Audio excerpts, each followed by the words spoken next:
Boa noite a você que nos acompanha nessa transmissão. Eu saúdo você com a paz de Jesus, que você se sinta bem, mesmo à distância, para juntos a gente cultuarmos ao nosso Deus.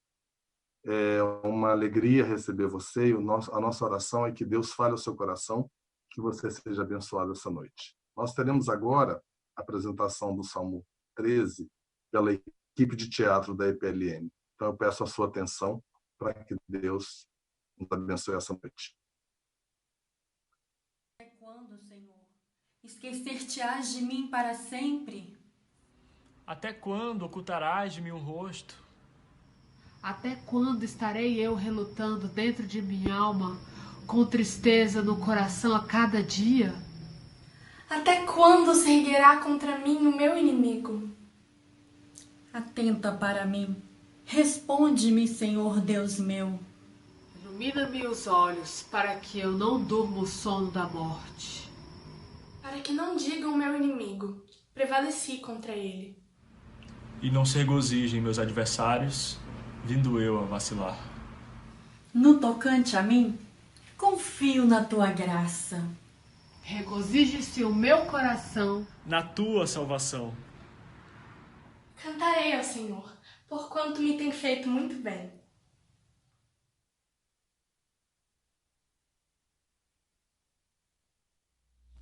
Boa noite, meus irmãos, a graça e a paz do Senhor. Uma alegria, mais uma vez, estarmos reunidos, né? Que bom louvar o Senhor. Esse cântico chama-se Deixa Tudo. Confia que Jesus te ama tanto, Ele quer te ajudar. Vamos cantar?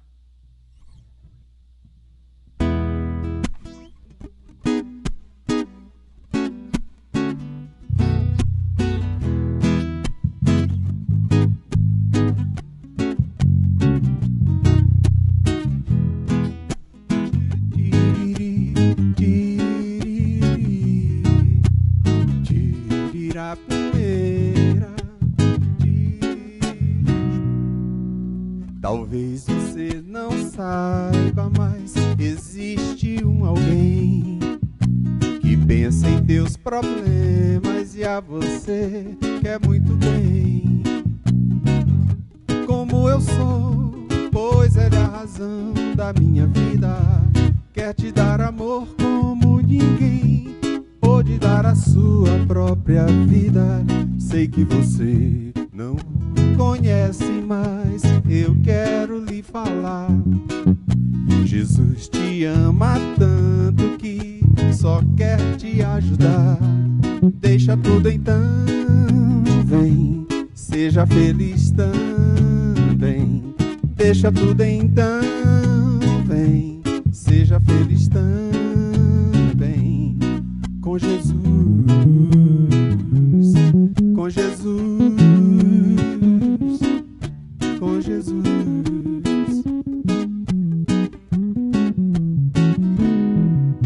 Talvez você não saiba, mas existe um alguém que pensa em teus problemas e a você quer muito bem. Quer te ver feliz como eu sou, pois ele é a razão da minha vida. Quer te dar amor como ninguém pôde dar a sua própria vida. Sei que você não conhece, mas eu quero lhe falar. Jesus te ama tanto que só quer te ajudar. Deixa tudo então, vem, seja feliz também. Deixa tudo então, vem, seja feliz também. Com Jesus, com Jesus, com Jesus, com Jesus.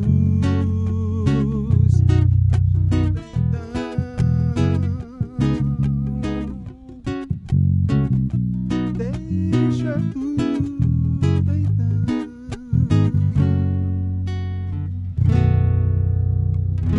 Amém? Esse próximo cântico é um hino muito conhecido. Ele é um convite para você, meu irmão, contar as bênçãos. Conta as bênçãos. Será que você tem bênçãos para contar? Você tem percebido as bênçãos? Você tem sido grato pelo dia, pela manhã, pela noite, pelo pão? Isso é bênção para a gente contar, para a gente agradecer, né? Vamos cantar? Conta as muitas bênçãos, as muitas bênçãos.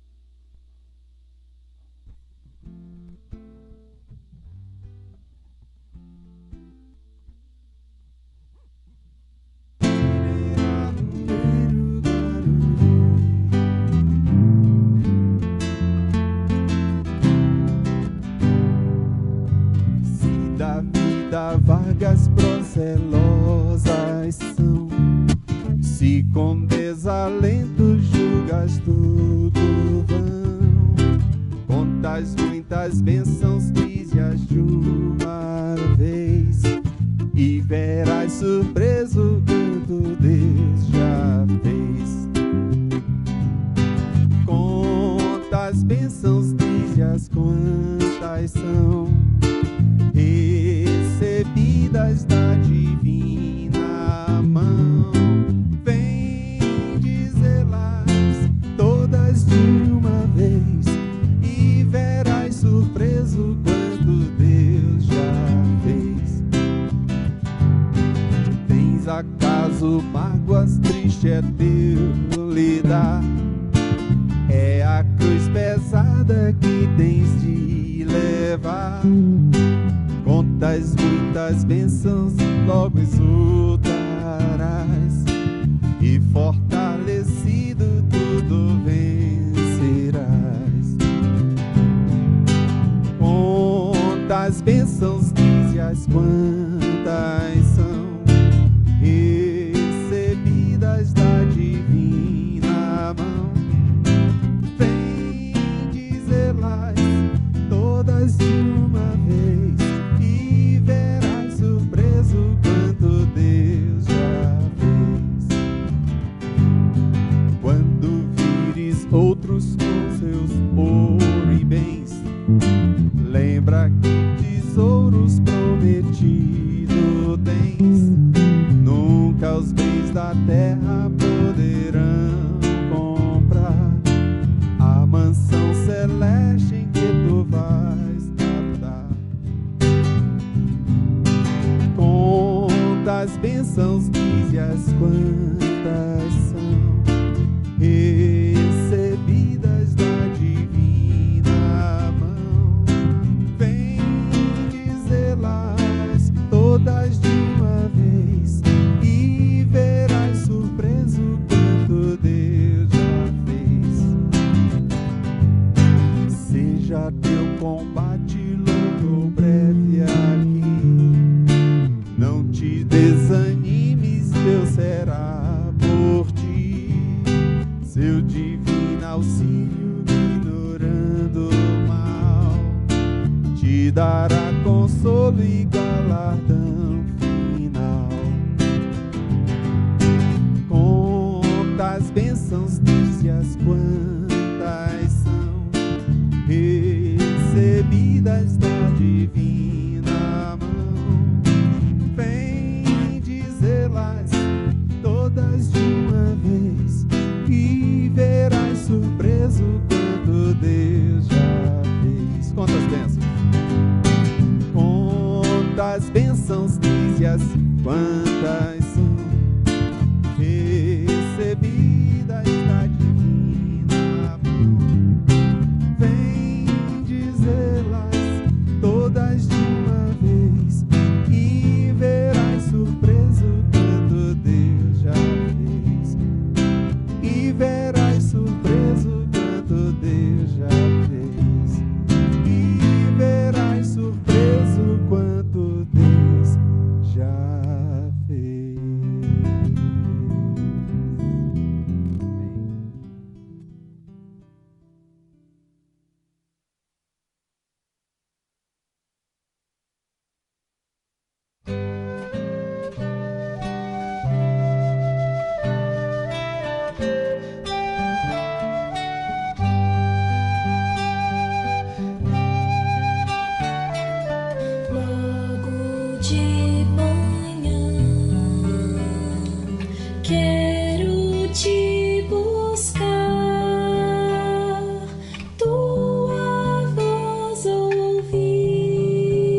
noite para você. Estamos aqui novamente nesse tempo de adoração ao Senhor. Já pudemos ser edificados com essas canções tão belas. E agora nós vamos voltar os nossos olhos para a palavra de Deus, para aquilo que o texto bíblico tem a nos dizer. Hoje nós vamos estudar, vamos olhar para Gênesis capítulo 22 e vamos fazer a leitura dos versos 1 a 14. Esse texto que é o texto que o calendário litúrgico nos apresenta hoje e que nos fala de um tema muito interessante que fala sobre as provas de Deus no caminho, na caminhada cristã. Vejamos então o que o texto nos fala. Gênesis 22, versos 1 a 14. Diz assim a Bíblia: Passado algum tempo, Deus pôs Abraão à prova, dizendo-lhe: Abraão. Ele respondeu: Eis-me aqui. Então disse Deus: Tome seu filho, seu único filho, Isaque, a quem você ama, e vá para a região de Moriá. Sacrifique-o ali como holocausto num dos montes que lhe indicarei. Na manhã seguinte, Abraão levantou-se e preparou seu jumento.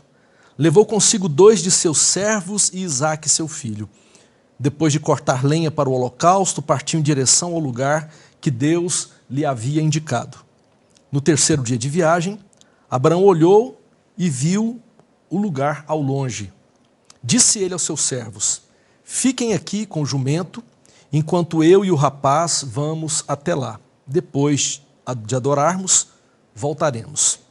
Abraão pegou a lenha para o holocausto e a colocou nos ombros de seu filho Isaque, e ele mesmo levou as brasas para o fogo e a faca. E caminhando os dois juntos, Isaque disse ao seu pai, Abraão: Meu pai. Sim, meu filho, respondeu Abraão. Isaque perguntou: As brasas e as lenhas estão aqui, mas onde está o cordeiro para o holocausto? Respondeu Abraão: Deus mesmo há de prover o cordeiro para o holocausto, meu filho. E os dois continuaram a caminhar juntos. Quando chegaram ao lugar que Deus lhe havia indicado, Abraão construiu um altar e sobre ele arrumou a lenha. Amarrou seu filho Isaque e o colocou sobre o altar em cima da lenha. Então estendeu a mão e pegou a faca para sacrificar seu filho. Mas o anjo do Senhor o chamou do céu. Abraão, Abraão. Eis-me aqui, respondeu ele. Não toque no rapaz, disse o anjo. Não lhe faça nada. Agora sei que você teme a Deus, porque não me negou seu filho, o seu único filho. Abraão ergueu os olhos e viu um carneiro preso pelos chifres no arbusto. Foi lá pegá-lo e o sacrificou como holocausto em lugar de seu filho. Abraão deu àquele lugar o nome de O Senhor Proverá. Por isso, até hoje se diz, no monte do Senhor se proverá. Vamos orar mais uma vez? Senhor, obrigado pela tua palavra, santa e bendita.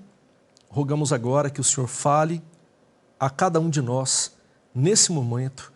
É o que te pedimos em nome e por amor de Jesus. Amém.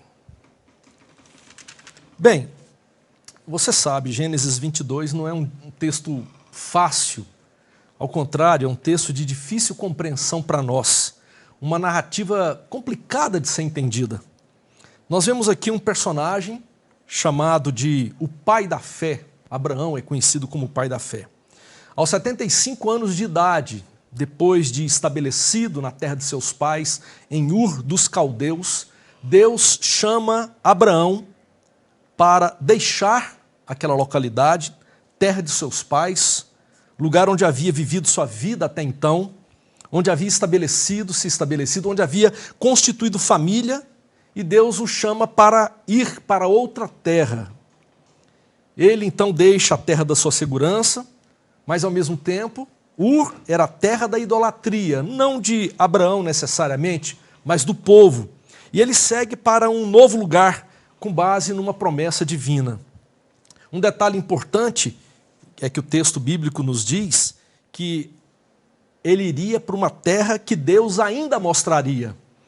Então, ele atendendo o chamado do Senhor, Ele sai de Ur dos Caldeus, mas não sabe para onde vai.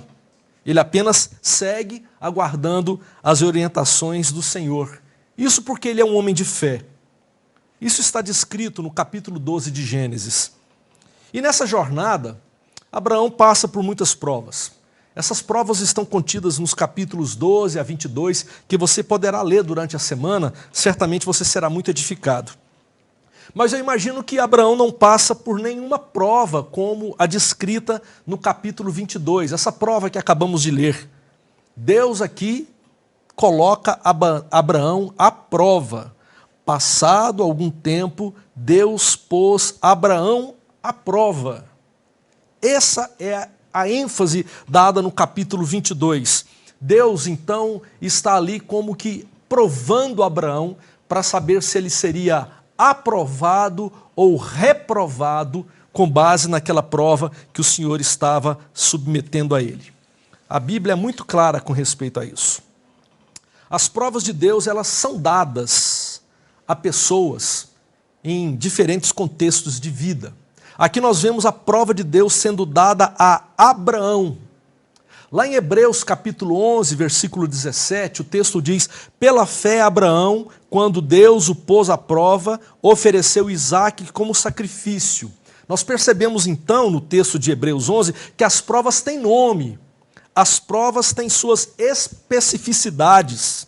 São provas porque elas tocam em pontos essenciais, fundamentais, que mexem com a gente, pontos que nos desestabilizam.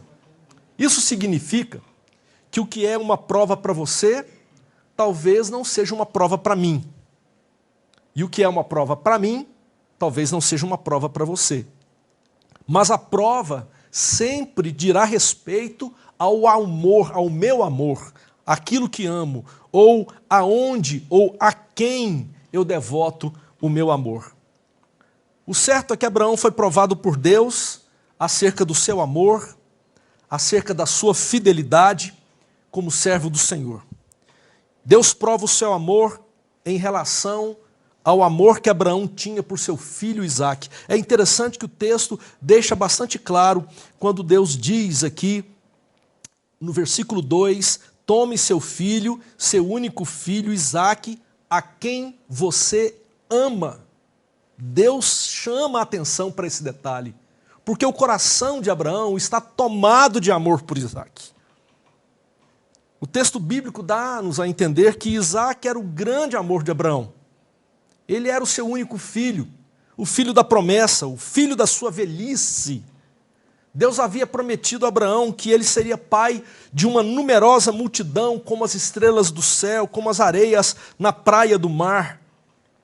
No entanto, os anos passam e Sara não se engravidava. A promessa de Deus não se cumpria. Se antes Deus precisava fazer um milagre, ou seja, curar Sara da sua infertilidade, com a velhice, Deus agora precisaria fazer um milagre dobrado, porque mesmo que Sara agora fosse curada de sua infertilidade, ela já era tão idosa que já não tinha mais condições de gerar um filho. Nós percebemos que no correr, na trajetória, eles tentam dar um jeito, forçando as palavras de Deus, dando um jeito de ajudar a Deus, como se Deus não fosse capaz de cumprir com suas promessas. Nós temos essa tendência a dar uma mãozinha para Deus, na nossa inquietude, na nossa falta de paciência. Nós somos muito aflitos, ansiosos, e muitas vezes queremos resolver no lugar de Deus as promessas de Deus. E o que parecia ser o cumprimento da promessa no nascimento daquele menino que era filho da escrava Agar, Ismael, porque eles deram um jeitinho, deram a empregada ou a escrava de Sara para que ela pudesse coabitar com Abraão e tivesse assim então o filho da promessa, como eles imaginavam que fosse. Nós percebemos que aquele jeitinho, na verdade, foi um enorme problema para eles no futuro. O que parecia ser o cumprimento da promessa de Deus, segundo a ótica deles, era, na verdade, um jeitinho de homens que acabou trazendo um grave problema relacional. O certo é que o tempo passou. E Deus cumpriu a sua promessa, dando a Abraão e a Sara o filho prometido. Quando o filho nasce, quando Isaac nasce, Abraão tem por volta de 100 anos de idade. Sara, por volta de 90 anos de idade. Isaac, ele é tão amado pelos seus pais que eles chegam às raias da adoração por aquele menino. A vida de Abraão e de Sara girava em torno daquela criança. Isaac era a promessa de Deus em carne e osso. E sem perceber, Isaac passou a ocupar o maior amor do casal. Isso está aqui no capítulo 21. Nós veremos um pouco mais adiante alguns detalhes que o capítulo 21 nos reserva. Até que então entramos no capítulo 22, com as palavras: passado algum tempo, Deus pôs Abraão à prova. E como foi que Deus provou Abraão? Através de Isaac, o seu grande amor. Aí está no versículo 2. Ele deveria levar Isaac para a região do Moriá e deveria sacrificá-lo ali, oferecê-lo como holocausto a Deus, como sacrifício. Holocausto significa sacrifício em que a vítima era completamente queimada, em sinal de que o ofertante se dedicava completamente a Deus.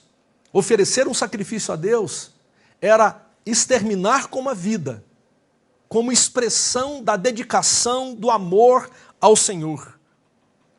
Lá em Êxodo, capítulo 29, versículo 18, nós lemos que é holocausto dedicado ao Senhor, é oferta de aroma agradável dedicada ao Senhor, preparada no fogo. É isso exatamente que Deus pede a Abraão, que o seu filho Isaac, o filho da promessa, o alvo do seu grande amor, fosse exterminado por amor a Deus. O estranho aqui é que Deus pede um holocausto humano. Isso poderia até ser prática, quem sabe, dos caldeus ou de outros povos pagãos que serviam aos deuses daquele mundo ou desse mundo. Deuses, criações de mentes humanas perversas, mas Yahvé, o verdadeiro Deus, o Criador de todas as coisas, o Senhor, jamais pediria um sacrifício humano. Isso nos parece um tanto desconectado do caráter de Deus, mas Deus pede. Portanto, veja aqui que terrível prova. As provas, queridos e queridas, compõem a vida cristã. Se você verdadeiramente ama o Senhor, se você verdadeiramente busca o Senhor, se você verdadeiramente um dia entregou sua vida a Jesus como Senhor de sua vida, não tenha dúvida que você será aprovado por Deus. E a prova, segundo Tiago, capítulo 1, dos versos 2 a 4, tem como fim perseverança do crente, maturidade do crente e integridade do crente. Olha o que diz Tiago 2, versos 1 a 4. Meus irmãos, considerem por motivo de grande alegria o fato de passarem por diversas provações, pois vocês sabem que a prova da sua fé produz perseverança, e a perseverança deve ter ação completa, a fim de que vocês sejam maduros e íntegros, sem lhes faltar coisa alguma. Se as provas, então, compõem a vida cristã, se fazem parte da vida cristã, como devemos enfrentar as provas de Deus? Talvez você agora, nesse exato momento, esteja provado por Deus. Deus esteja provando sua vida. Como devemos enfrentar as provas que Deus, muitas vezes, nos faz passar por elas? Nós vemos aqui, através de Gênesis capítulo 22, algumas dicas muito importantes, necessárias para que possamos nos apegar a ela com firmeza e com fidelidade. Em primeiro lugar, os versos 3 a 5 nos mostram que nós devemos enfrentar as provas do Senhor, ouvindo a voz do Senhor, confiando inteiramente no Senhor, descansando nele e não afligindo, não tornando os nossos corações aflitos, buscando explicações sobre essas questões que nós estamos enfrentando. É impressionante como o pai da fé lida com a situação, como Abraão lida com essa questão. Depois de ouvir a voz de Deus, ele não titubeia. Percebe isso comigo? Versículos 3 a 5. Ele começa a fazer imediatamente o que Deus lhe ordena que faça. Ele ouve o Senhor. Versículo 3 nos diz: então disse Deus, Deus fala a Abraão, ele responde: eis-me aqui. Então disse Deus: tome o seu filho, seu único filho, Isaque, a quem você ama, vá para a região de Moriá, sacrifique-o ali como holocausto num dos montes que lhe indicarei. Versículo 3, na manhã seguinte, Abraão levantou-se e preparou o seu jumento. E o texto diz mais, que agora ele pega 2 de seus servos, ele corta a lenha para o holocausto, e ele parte em direção ao lugar determinado por Deus, juntamente com o seu filho Isaque. Veja também no capítulo 21, um ponto interessante aqui. Após o desentendimento de Sara com o filho de Agar, ela diz para Abraão: Abraão, manda embora essa escrava, Agar, e o seu filho. Abraão, então, se perturba demais, diz o texto bíblico. Mas antes que ele diga algo, antes que ele responda a sua esposa, ele ouve a Deus. E o texto bíblico diz que, ouvindo a Deus, Deus diz para ele: não se perturbe por causa do menino e da escrava. Deus está dizendo: deixa comigo, eu vou cuidar deles. E ele então descansa no Senhor e pela fé despede a escrava com água e alguns pães para o deserto de Berseba. É interessante perceber que Abraão faz isso imediatamente quando ouve a voz e a orientação do Senhor. Abraão tinha o hábito de enfrentar as questões difíceis da vida resolutamente. Ele ouve a Deus e, tendo convicção da voz de Deus, ele resolve o que Deus lhe pede. Ele não procrastina as decisões que ele precisava tomar após ouvir o Senhor. Ele não entra em lutas com Deus a ponto de racionalizar, pedir explicações, numa tentativa de adiar aquela decisão que precisava ser tomada. Ele simplesmente obedece, imediatamente obedece. Mas não parece muito com a nossa forma como enfrentamos as lutas da vida, não é? Quantos anos você deixou de fazer aquilo que o Senhor pediu para você fazer? Quantos anos você vem procrastinando uma decisão que um dia o Senhor falou ao seu coração e você tem plena convicção de que é a voz do Senhor? Quantos pecados não foram abandonados? Quantas decisões têm sido adiadas diariamente? Quanto você tem procrastinado diante do Senhor? Porque você não ouve a voz de Deus, ou pelo menos tenta lutar contra essa voz do Senhor. Quantas certezas da voz de Deus, mas você só protela. E isso só traz mais angústia para o seu coração, mais peso, gera mais dúvida, mais pecado na sua vida. Querido irmão, querida irmã, resolva na presença do Senhor o que precisa ser resolvido agora, hoje, imediatamente. Não adie mais. Abraão nos ensina aqui que quando ouvimos a voz do Senhor, nas provas de Deus, nós precisamos imediatamente resolver essa questão. As provas de Deus exigem de nós decisões rápidas e prontas. Não podemos nos acovardar, não podemos duvidar, precisamos crer com fé e obedecer à voz do Senhor. Abraão, de madrugada, ele saía para resolver o que precisava ser resolvido, as questões mais difíceis de sua vida, ele fez segundo Deus lhe orientava. Em segundo lugar, você deve enfrentar as provas confiando no Senhor, porque a prova nunca significa mudança nos planos de Deus.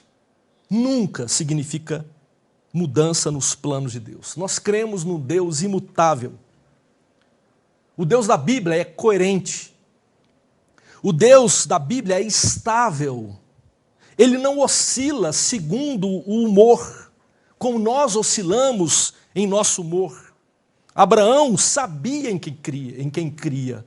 Ele sabia do Deus que ele cria. Por isso, pode parecer estranho ele ter aceitado tão prontamente a ordem divina, como Deus pediria a Abraão, o filho da promessa. Abraão não tinha ideia do que viria pela frente. Ele não sabia o que esperava adiante, mas ele sabia em quem ele cria. E por isso, ele não temia. E ao mesmo tempo, não vemos aqui um Abraão robotizado, desumanizado, sem emoção. Não, nós percebemos a angústia de Abraão, está nas entrelinhas do texto, no capítulo 21, versículo 11, ele nos fala que Abraão se perturbava diante das dúvidas, das angústias, das lutas da vida. Mas naquela noite, após ouvir o Senhor, ele deve ter tido uma noite muito difícil para ele. Quando o Senhor lhe pede o filho da promessa, não deve ter sido uma noite tranquila, certamente uma noite insone, uma noite de lutas, uma noite de muita angústia, de muitos porquês e razões. Imagine a dor no coração, quando depois de tomarem a estrada, eles agora avistam ao longe o Monte Moriá, e ele ouve então a pergunta do seu filho Isaque: pai, as brasas estão aqui, a lenha está aqui, o cutelo está aqui, mas e o cordeiro, pai? Onde está o cordeiro para o holocausto?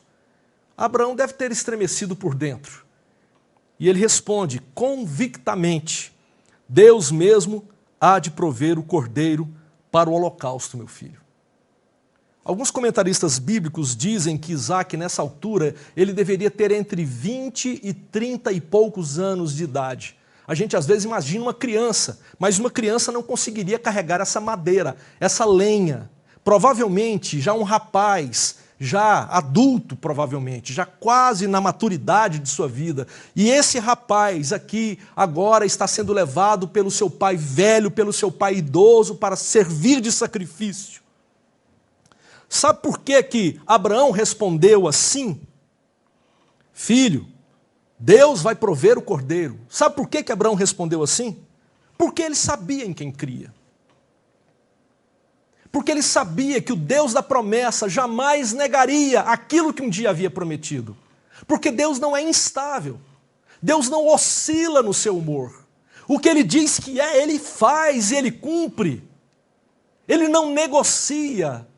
Ao contrário, Jesus, o Pai, o Filho e o Espírito Santo, eles cumprem exatamente com o que prometem. Por isso é que Hebreus fala de Abraão. Dessa forma, aqui no capítulo 11 de Hebreus, nós encontramos alguns versos que falam sobre Abraão, e lá nós encontramos nos versículos 8 a 10, pela fé, Abraão, quando chamado, obedeceu e dirigiu-se a um lugar que mais tarde receberia como herança, embora não soubesse para onde estava indo. Verso 9, pela fé peregrinou na terra prometida, como se estivesse em terra estranha. Olha que loucura isso. Ele estava pisando nas terras que Deus havia prometido a ele, mas, no entanto, ele encarava aquela terra prometida como se fosse uma terra estranha. Por isso ele viveu em tendas, bem como Isaque e Jacó, co-herdeiros da mesma promessa. Mas no versículo 10 diz, pois ele esperava a cidade que tem alicerces, cujo arquiteto e edificador é Deus. Olha que interessante o que o texto bíblico nos coloca. Ou seja, ele sabia que aquela terra, aquela promessa da terra, era uma promessa transitória, não final. Ele aguardava a cidade, a nova Jerusalém, o lugar onde ele habitaria com o Senhor eternamente. Ele anda na terra da promessa, mas sabe que tudo aquilo não passa de transitoriedade. Por isso ele nunca trocou as tendas por uma edificação fixa, por uma cidade, porque ele sabia que Deus o havia chamado à peregrinação. A cidade que ele esperava do Senhor era aquela cidade que tem alicerces, cujo arquiteto e edificador é Deus. Gente, quantos de nós estamos fincando os nossos pés nessa terra e nessa vida como se o nosso futuro estivesse aqui? Aqui é lugar para se viver em tendas, porque a cidade que o Senhor tem preparado não é esta cidade. Sabemos disso. Agora veja os versos 17 a 19, como Abraão lidava com isso. Pela fé, Abraão, quando Deus pôs à prova, ofereceu Isaque como sacrifício. Aquele que havia recebido as promessas estava a ponto de sacrificar o seu único filho, embora Deus lhe tivesse dito, por meio de Isaque, a sua descendência será considerada. Abraão levou em conta que Deus pode ressuscitar os mortos, e figuradamente recebeu Isaque de volta dentre os mortos. Portanto, o que o texto bíblico nos diz é que, enquanto Abraão seguia na estrada para Moriá, a sua fé estava firme nas promessas de Deus. O Deus que lhe havia prometido uma geração tão extensa quanto as estrelas dos céus, quanto as areias das praias do mar. Ou seja, Abraão tinha convicção de que aquele Deus que prometeu, ele cumpriria, por isso ele vai para Moriá, nessa certeza absoluta de que Deus jamais negaria a si mesmo, que jamais mentiria, que jamais deixaria de cumprir o que ele prometeu.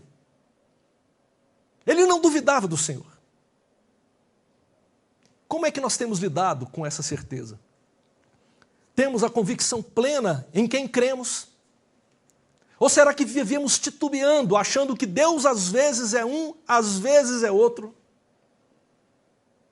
Abraão foi obedientemente até o final, levando o cutelo para sacrificar Isaque e chegou a levantá-lo. Ele sabia que se Isaque fosse morto, Deus o ressuscitaria, porque Deus não negaria a sua promessa. Portanto, querido, querida, não tema, confie no Senhor. Descanse no Senhor.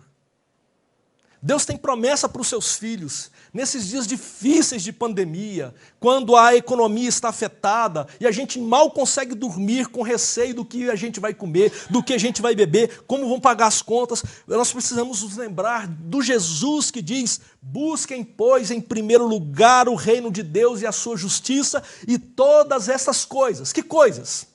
O contexto nos fala, comida, bebida, o que vestir, os cuidados divinos lhes serão acrescentadas. Não se preocupe com o amanhã, diz Mateus, capítulo 5, pois o amanhã trará suas próprias preocupações, basta a cada dia o seu próprio mal. Confie de que o Senhor, que alimenta as aves dos céus, que veste com tão grande beleza os lírios do campo, esse mesmo Deus cuidará de você. Confie nele. É promessa de Deus. Não desconfie, creia. Siga adiante. As promessas de Deus são inúmeras nas Escrituras Sagradas, para você e para os seus. Agora, o problema é quando a gente nem lê mais a Bíblia e nem sabe mais das promessas de Deus, porque nós não conhecemos as promessas que nos foram reveladas por meio das Escrituras Sagradas. Por isso, leia as Escrituras e se aproprie das promessas de Deus, promessas para os filhos de Deus, que andam segundo os propósitos de Deus nessa vida, para a glória dele, para o nosso bem. Deus jamais negará a si mesmo, e Abraão tinha essa convicção plena. As provas de Deus nunca significam mudanças nos planos de Deus. As provas de Deus significam correções nas nossas rotas. Não é Deus quem muda, nós é que mudamos. E por isso as provas são necessárias para que voltemos para os caminhos do Senhor. Daqui então a gente pode derivar a terceira grande aplicação desse texto para a nossa vida, sobre como enfrentarmos as provas de Deus. Enfrente as provas de Deus, porque elas são revelatórias da nossa idolatria.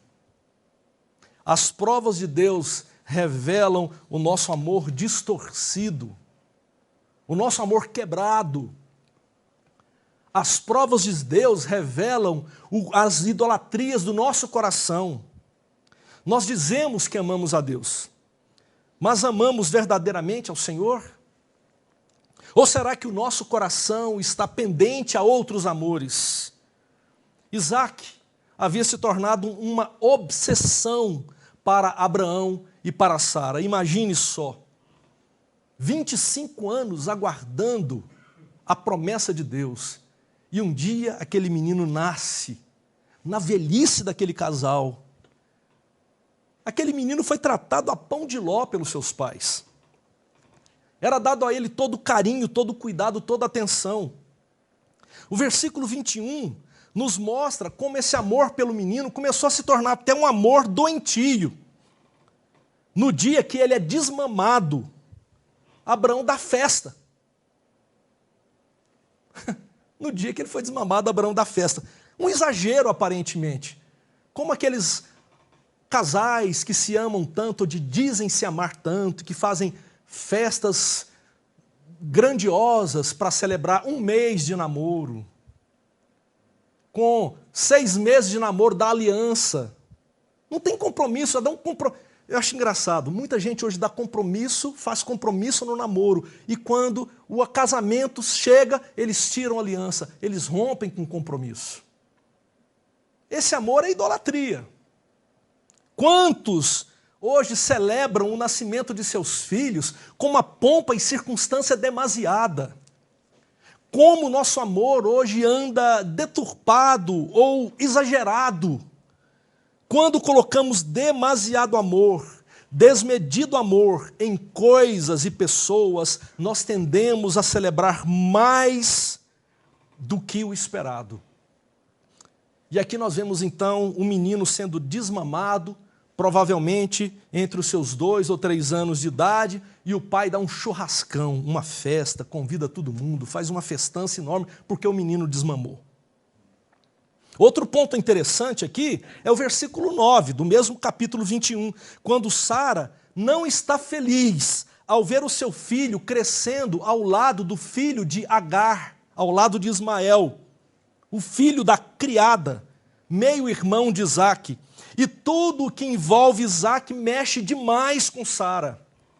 O texto diz que Sara pegou o filho de Agar rindo de Isaac.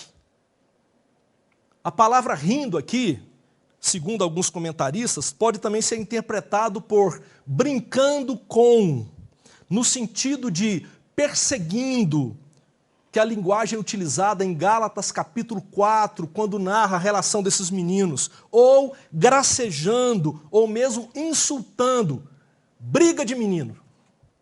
Você sabe como é que é? Menino que brinca e briga. Era um menino de uns 11 anos, aproximadamente, brincando com, ou brigando, com seu meio-irmão de 4 anos de idade, e Sara vê aquilo e não está feliz. O seu filho querido está sendo motivo de gozação, de brincadeira. Por isso Sara exige que Abraão coloque Ismael e Agar para fora de casa. Olha que coisa. E Abraão assim faz. Isso porque Sara está alucinada. É interessante que a mesma Agar, escrava, que ela usara para servir-lhe aos seus propósitos, fazendo-a deitar com seu marido para que pudesse obter o filho dela como filho da promessa, agora, de maneira impiedosa, ela descarta Agar e Ismael. Os manda para o deserto. Eles são despedidos para o deserto com uma vasilha de água, queridos, e com pães apenas.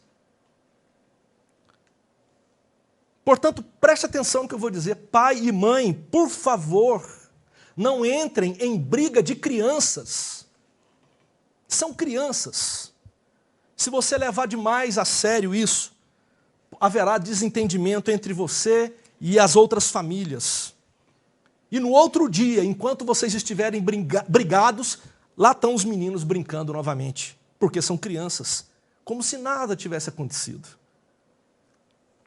Agora nós vemos aqui algo inesperado, uma terrível prova de Deus. Esse menino, que é mimado, que é criado ali a pão de ló, que os pais dão toda a atenção, Deus pede ele. Deus pede esse menino. Provavelmente ele agora, como eu disse, entre os seus 20 e 30 anos de idade. Abraão aguarda o cumprimento da sua promessa por cerca de 25 anos, o menino nasce e agora Deus pede o menino no holocausto. Que loucura isso.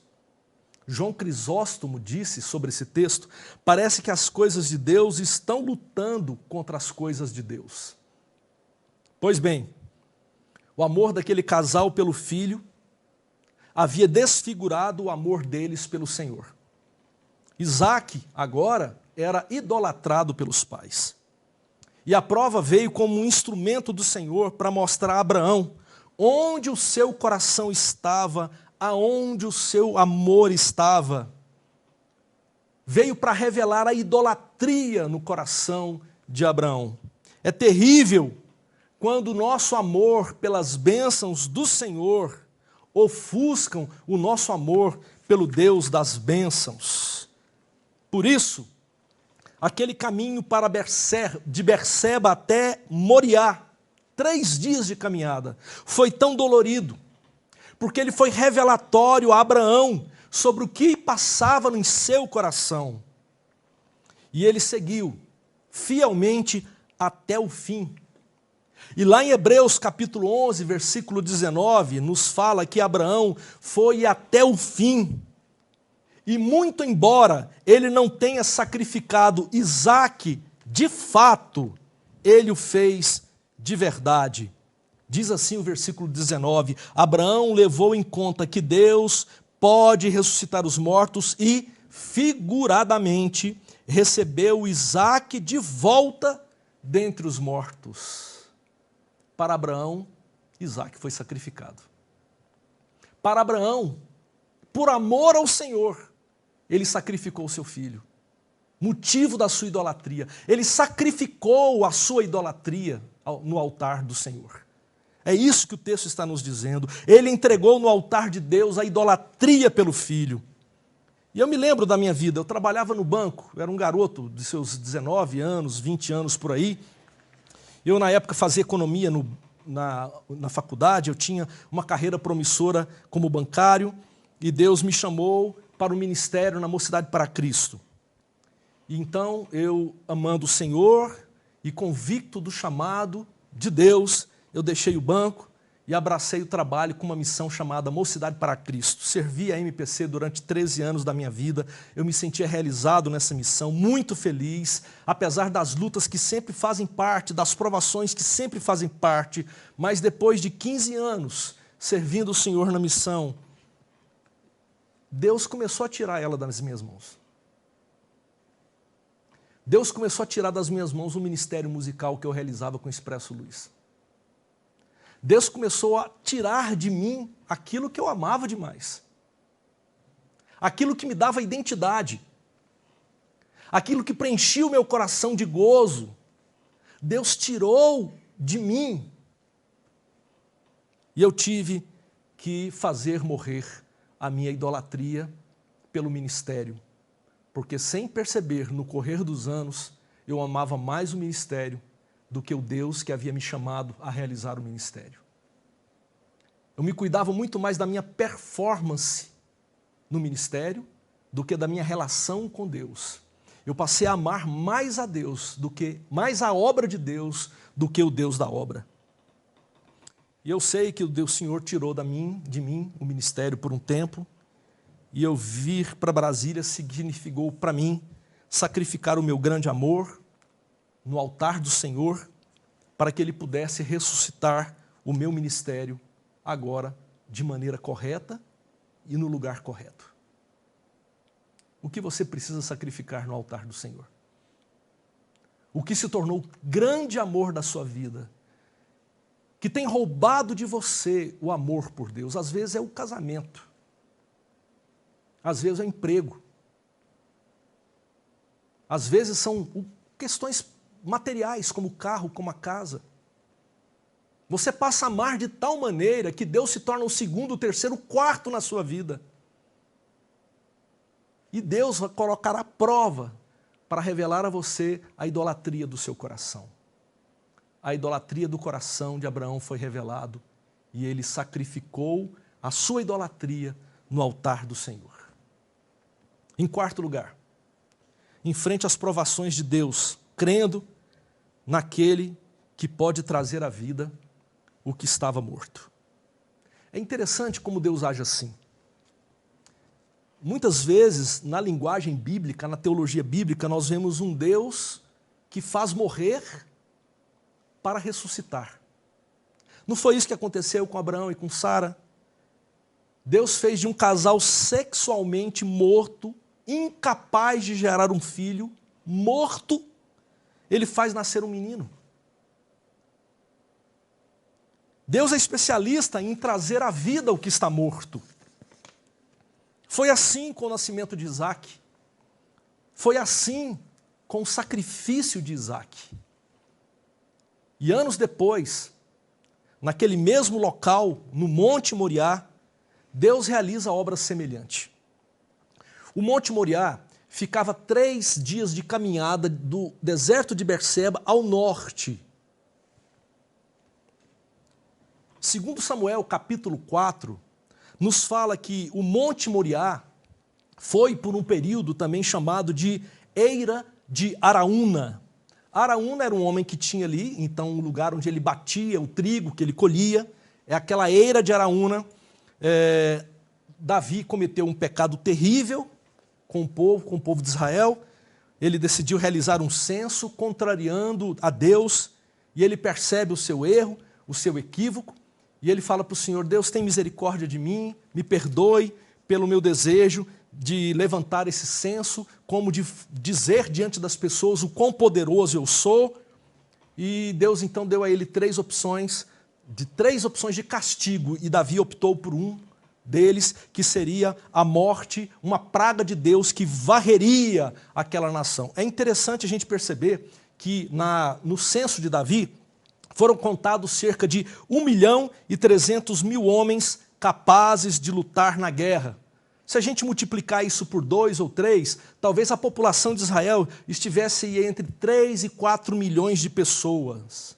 E Deus mandou uma praga tal que em 3 dias foram exterminados 70.000 homens em 3 dias. Perceba comigo, a população brasileira e o fato de nós não termos chegado, graças a Deus, ainda aos 60.000 mortos com essa praga que nós estamos vivendo agora. Mas imagine isso em 3 dias, sendo que não estou falando de uma população tão grande, estou falando de uma população de 2, 3, 4 milhões de pessoas. O impacto disso na vida de uma nação. E na hora que esse anjo que estava ferindo, ele chega ali, exatamente naquele lugar, na Eira de Araúna, Deus fala: basta, chega. Davi, então, sabendo por voz do profeta o que Deus havia feito, ele vai para a Eira de Araúna, compra aquele terreno. Araúna queria dar para ele, ele falou: não, eu tenho que comprar, a minha oferta ao Senhor tem que custar alguma coisa de mim. E ele constrói ali um altar ao Senhor, aonde ele oferece holocaustos. No mesmo lugar onde Abraão sacrificou, Davi agora está sacrificando. E é interessante perceber que, alguns anos depois, com a morte de Davi, Salomão, seu filho, constrói na Eira de Araúna, no Monte Moriá, ali nas proximidades, no mesmo lugar, Salomão constrói o templo do Senhor, onde muitos e muitos sacrifícios foram realizados em nome de Deus. Interessantemente, ali, ou nas proximidades daquele lugar, Jesus Cristo foi condenado, morto e sepultado. Se os animais que ali foram mortos, como holocaustos, foram realizados esses holocaustos para que os ofertantes obtivessem vida, nós vemos que anos depois, Jesus, o Filho de Deus, foi de uma vez por todas sacrificado, o Cordeiro de Deus que tira o pecado do mundo, foi sacrificado naquele mesmo lugar, para que o nosso pecado, a nossa morte fosse de uma vez resolvida no Calvário. Cristo é o Cordeiro de Deus que tira o pecado do mundo. No mesmo lugar onde Abraão foi poupado por Deus de oferecer o seu filho, Jesus ofereceu o seu filho verdadeiramente, definitivamente, por mim e por você, para que por meio da sua morte nós obtivéssemos vida. Portanto, as provas de Deus vêm para transformar morte em vida. Ouça a voz do Senhor. Caminhe na direção do Senhor. E cumpra com aquilo que o Senhor tem determinado para você. Para que você assim seja liberto da morte e possa viver a vida abundante que Jesus tem preparado. Creia em Jesus. Confie no Senhor, o Cordeiro de Deus que foi morto, para que você hoje desfrute da vida plena e completa em Deus por meio de Jesus. Vamos orar? Obrigado, Senhor, por esse texto tão rico e que nos remete a coisas tão preciosas e profundas. Eu quero nessa noite orar pelos meus queridos que me ouvem. O Senhor sabe quantos estão embaraçados no pecado.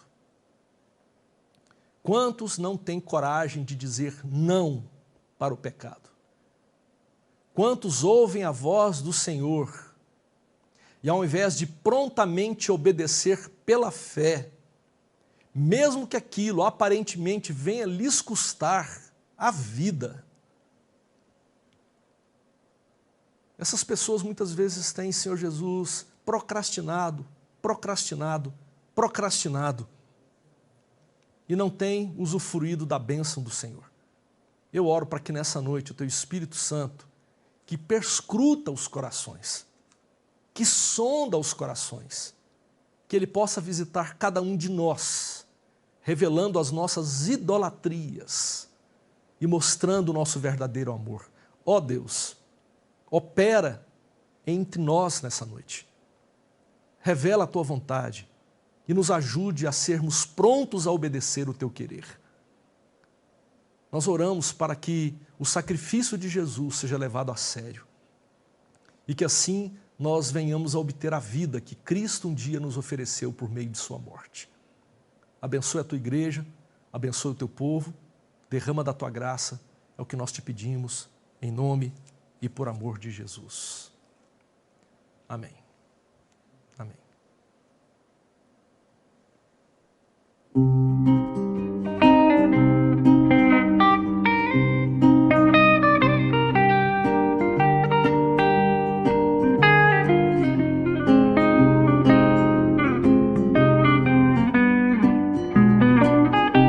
A noite foi tão longa quanto escura, o sono se perdeu, nem deu as caras. Tentar dormir não rola nessa hora, e olha que eu contei carneiros brancos. E quanto mais brigava com o relógio, mais ele se arrastava ao tic-tac. Depois de levantar, sentar, deitar, eu me rendi, perdi, foi cheque mate. O choro eu sei, pode até durar uma noite, pode parecer açoite, mas a alegria vem pela manhã, vem pela manhã. O choro eu sei, pode até durar uma noite, pode parecer açoite, mas a alegria vem pela manhã, vem pela manhã. E o caminhão de ideias me invade, eu tento articular minha euforia, e o pensamento anda, corre, para, salta, gira, voa, grita, arde. Amigos mais queridos vem à mente, me faço de herói salvando o mundo, rabisco minha vida do princípio ao fim até ao meio ambiente. O choro eu sei, pode até durar uma noite, pode parecer açoite, mas a alegria vem pela manhã, vem pela manhã. O choro eu sei, pode até durar uma noite, pode parecer açoite, mas a alegria vem pela manhã, vem pela manhã, vem pela manhã, vem pela manhã.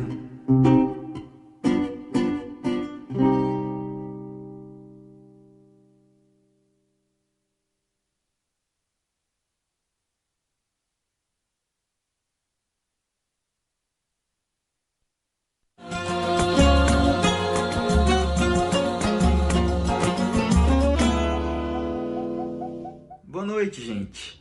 A IPLN decidiu manter os cultos online para evitar aglomerações, mesmo com o decreto do GDF, que permite a realização de atividades presenciais. Nesse primeiro momento, a secretaria e o gabinete pastoral da igreja ficam abertos para atendimento presencial, mas com agendamento prévio. A igreja fica aberta, então, nas terças e nas quintas, sempre pela manhã, das 9 horas até às 12h30. No planejamento inicial, a IPLN previa uma pausa na escola bíblica dominical no mês de julho. Mas, como as aulas permanecem de forma online, o Ministério de Ensino decidiu manter as aulas, sem essa pausa no próximo mês. A IPLN, em breve, vai dispor para todo mundo da igreja um novo calendário para o segundo semestre. Nessa terça, às 19h30, nós teremos mais um culto, dessa vez pelo aplicativo Zoom. O Célio Galante é quem dará o estudo dessa semana. Já na sexta, às 19h, nós teremos mais uma reunião de oração. Participe! O Fundo de Ação Social da IPLN continua arrecadando recursos para distribuir cestas básicas durante a pandemia do novo coronavírus. Se você quiser fazer doações, entre em contato depois do culto com algum dos nossos diáconos. E não deixe, meu povo, de fazer a transferência dos dízimos e das ofertas. Graças a Deus e à fidelidade dos membros, a IPLN tem conseguido pagar todas as suas contas em dia, mesmo durante esse período complicado da pandemia. Para receber essas e outras informações durante a semana, a igreja criou um grupo no WhatsApp chamado IPLN Avisos. Lá, por exemplo, está a Camila, aquela que me chamou de amor. Se você quiser entrar no grupo, basta entrar em contato com o Carlinhos ou a Tati Guedes. Boa noite e boa semana para todos.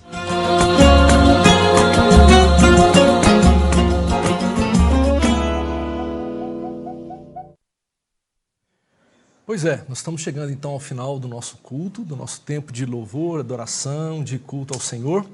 Eu quero aqui desejar aqui meu feliz aniversário para a Gi. Hoje é aniversário dela, né? A Gi Mandolini, né? Ela, inclusive, gente, é a nova guitarrista da igreja. Eu fiquei sabendo que ela ganhou uma guitarra de presente. A gente vai poder, então, daqui uns dias ter uma guitarrista aqui na igreja. Vai ser muito legal. Já vai treinando aí, Gi, que a gente conta com você, tá bom? Hoje nós também encerramos a nossa classe de escola dominical, de fundamentos da fé. Já temos um grupo de pessoas que foi preparada para ser recebida por transferência, por batismo e por profissão de fé. E assim que a igreja voltar a se reunir presencialmente, nós teremos então essa grande festança para a glória de Deus. Que você tenha uma boa semana, que Deus te encontre, que seja uma rica semana de bênçãos do Senhor. E uma palavra que eu quero deixar com você, muito cuidado nesse exato momento, quando a pandemia atinge aqui em nossa região, em nossa cidade, índices tão elevados, é necessário, é importante que você se cuide. Se é possível ficar em casa, por favor, fique em casa. E se há alguma necessidade muito importante de sair, então saia protegido, leve sempre máscara, cuide da limpeza das mãos, cuide para que nada de mal aconteça a você, tá bom? Cuide-se bem, é responsabilidade nossa cuidar do corpo que o Senhor nos deu e cuidar também da nossa família e cuidar dos nossos irmãos. Vamos orar encerrando? Obrigado, Pai, por mais esse culto e pela Tua presença bendita. Que o Senhor agora nos guarde, nos dê uma semana rica na Tua presença e que sejamos fortalecidos em Ti. Ajuda-nos, Senhor, a vivermos como homens e mulheres de fé, enfrentando as provas do Senhor e sendo aprovados em todas elas, e assim crescendo e sendo fortificados na graça de Jesus. Fica conosco, te pedimos, em nome do nosso Senhor, amado Senhor Jesus. E agora, queridos irmãos e irmãs, que a graça do Senhor Jesus, que o amor de Deus o Pai, que a comunhão e o consolo do Espírito Santo de Deus seja derramado sobre a sua vida, seja derramado sobre sua família e sobre todo o povo do Senhor, o Israel de Deus, que está espalhado por toda a face da terra, até o dia glorioso em que Jesus voltará para nos buscar e com Ele habitaremos a eternidade na cidade que Ele foi preparar. Maranata, ora vem, Senhor Jesus. Aleluia. Deus os abençoe.